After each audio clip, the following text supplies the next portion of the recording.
Hey guys, Julie here. Not a nutritionist, just a heart attack survivor trying to create healthy food that tastes good. Today I'm making what's called fall avocado toast. It's got pears, butter bread, honey, raisins, guacamole, and yogurt. It has about 112 milligrams of sodium per slice. Let's get started.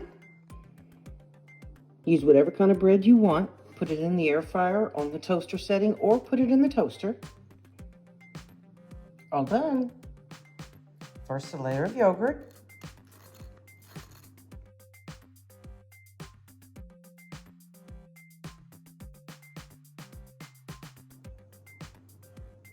Pears.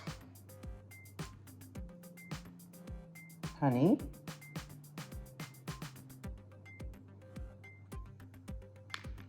And some raisins. I hope you all have a wonderful day.